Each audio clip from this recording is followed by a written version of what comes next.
ബൺമസ്ക ഇറങ്ങിയിട്ട് കുറെ നാളായി എങ്കിലും അതൊന്ന് കഴിച്ചു നോക്കണം എന്ന ആഗ്രഹം വന്നത് ഇന്നലെയാണ്.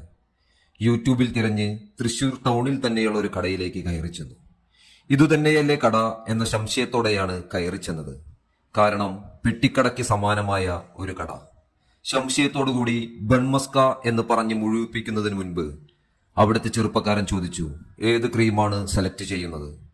സ്പാനിഷ് ഡിലൈറ്റ് സെലക്ട് ചെയ്ത് പ്രിപ്പയർ ചെയ്യുന്നതിനിടയിൽ ഞങ്ങളുടെ സംസാരം നീണ്ടു. അദ്ദേഹം തന്നെയാണ് ഈ ക്രീം എല്ലാം ഉണ്ടാക്കുന്നത് എന്നും അദ്ദേഹം മസ്കറ്റിൽ ഷെഫായിരുന്നു എന്നും വീണ്ടും അങ്ങോട്ട് തന്നെ തിരിച്ചു പോകുമെന്നും അദ്ദേഹം പറഞ്ഞു. അദ്ദേഹം പ്രിപ്പയർ ചെയ്യുന്നത് കാണാൻ തന്നെ ഒരു രസമുണ്ടായിരുന്നു. ബൺമസ്ക നല്ല ടേസ്റ്റും ഉണ്ടായിരുന്നു. ഈ കട കുറച്ചുകൂടി ഭംഗിയാക്കി ഇവിടെ തന്നെ കൂടിക്കൂടെ എന്ന ചോദ്യത്തിന് വീട്ടുകാർ സമ്മതിക്കുന്നില്ല എന്നായിരുന്നു ആ ചെറുപ്പക്കാരന്റെ മറുപടി. എന്റെ വിവാഹം കഴിഞ്ഞിട്ട് 15 വർഷമായി. ആ സമയം ഞാൻ ഇന്ത്യയിലെ തന്നെ തരക്കേടില്ലാത്ത ഒരു ഡയഗ്നോസ്റ്റിക് കമ്പനിയിൽ റെപ്രസെന്റേറ്റീവായി കാലിക്കറ്റ് വർക്ക് ചെയ്യുകയായിരുന്നു. വിവാഹത്തിന് ശേഷം BEd കഴിഞ്ഞ് അടുത്തുള്ള സ്കൂളിൽ ടീച്ചറായി വൈഫും ജോലിക്ക് കയറി. രാത്രിയിൽ നേരം വൈകി മൈഗ്രെയിൻ തലവേദനയോടുകൂടി ഞാൻ വീട്ടിൽ തിരിച്ചെത്തും. നേരം വെളുക്കുമ്പോൾ വളരെ നേരത്തെ തന്നെ യാത്രയാകും. ഈ ജീവിതം എനിക്കൊരു ജീവിതമായി തോന്നിയില്ല. ജോലി റിസൈൻ ചെയ്ത് നാട്ടിൽ ഒരു ബിസിനസ് സ്റ്റാർട്ട് ചെയ്തു. പണമുണ്ട് എങ്കിലും അതൊരു തൃപ്തികരമായി തോന്നിയില്ല. ജീവിതമെല്ലാം പഴയപടി തന്നെ. അവസാനം വൈഫിന്റെ ജോലിയും വേണ്ട എന്ന് വെച്ച് രണ്ടുപേരും കൂടി മറ്റൊരു ബിസിനസ് തുടങ്ങി.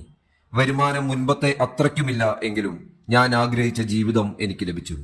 രാവിലെ രണ്ടുപേരും കൂടി വീട്ടിൽ നിന്നും ഇറങ്ങും. മുഴുവൻ സമയവും ഒരുമിച്ച് എവിടെയെങ്കിലുമൊക്കെ ഒന്ന് കറങ്ങിയാണ് വീട്ടിൽ തിരിച്ചെത്തുന്നത്.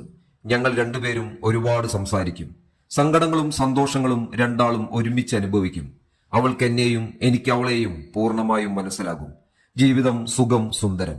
എങ്കിലും ഇടയ്ക്ക് എനിക്ക് ഒരു സംശയമുണ്ടാകും, ഞാൻ ശരിയായ ദിശയിലേക്ക് തന്നെയാണോ സഞ്ചരിക്കുന്നത് എന്ന്. ഇതിനിടയിൽ ഞങ്ങൾ ഗോവയിലേക്കൊരു യാത്ര പോയി. അവസാന ദിവസം അവിടെയുള്ള ഒരു വൈൻ ഷോപ്പ് ഉടമയെ പരിചയപ്പെട്ടു. മഹാരാഷ്ട്ര ആയിരുന്നു അദ്ദേഹത്തിന്റെ സ്ഥലം. പ്രായമായ ആ മനുഷ്യൻ അവസാന കാലം ഭാര്യയോടൊത്ത ജീവിതം ആസ്വദിക്കാൻ ഗോവയിൽ വന്നു. ലൈഫ് എൻജോയ് ചെയ്തുകൊണ്ടിരിക്കുന്നു എന്ന് അദ്ദേഹം പറഞ്ഞു. അദ്ദേഹത്തെ അങ്കിൾ ടോം എന്ന് വിളിക്കുന്നതാണ് ഇഷ്ടമെന്നും ഇനി ഇവിടെ വരുമ്പോൾ എനിക്ക് എല്ലാ സഹായങ്ങളും ചെയ്തു തരാമെന്നും അദ്ദേഹം പറഞ്ഞു. ഒരുപാട് നേരത്തെ സംസാരത്തിനൊടുവിൽ സുഹൃത്തുക്കളായി ഞങ്ങൾ പിരിഞ്ഞു. അതിനുശേഷം എനിക്ക് മനസ്സിലായി എന്റെ ലൈഫിൽ ഞാനെടുത്ത തീരുമാനത്തിൽ ശരികളുണ്ട് എന്ന്.